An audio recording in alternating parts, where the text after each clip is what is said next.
કહેવાય છે કે માણસ જેદથી નથી મરતો પણ ટેન્શનથી મરી જાય છે।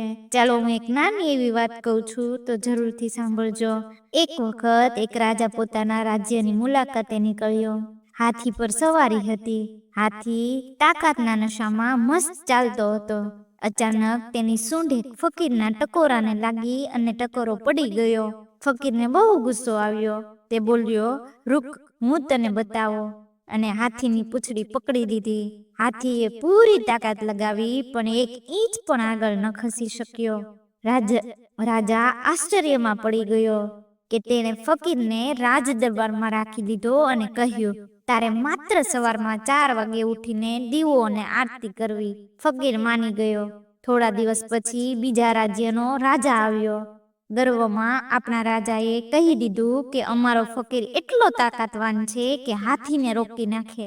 બીજા રાજાએ પુરાવા માંગ્યો। હાથી બોલાવવામાં આવ્યો।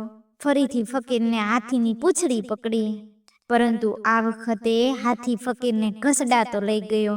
રાજાને આશ્ચર્યથી પૂછ્યું, પહેલા તો તું હાથીને રોકતો હતો, હવે કેમ નહીં? ફકીર હસીને બોલ્યો, રાજન, પહેલા મારી પાસે ટેન્શન ન હતું, ક્યારે ઉઠવું સૂવું એની ચિંતા ન હતી। હવે દર રાત્રે ટેન્શન લઈને સૂવું પડે છે કે સવારમાં 4 વાગે ઉઠવું છે, દીવો કરવો છે, આરતી કરવાની છે। આ ટેન્શને મારી તાકાત ખાઈ ગઈ। તો દોસ્તો, આજના સમયમાં પણ લોકો એ જ હાલતમાં છે અને દરરોજ હજારો ટેન્શનો લઈને સૂઈ જાય છે। ટેન્શન એટલે બીમારીઓનું આમંત્રણ। જ્યારે આપણે જાણીએ છીએ કે જે થવાનું છે તે ભગવાનને મંજૂર હોય તો જ થશે, તો પછી ટેન્શનથી શું ફાયદો? મહેનત કરો, વિશ્વાસ રાખો અને ટેન્શન છોડો।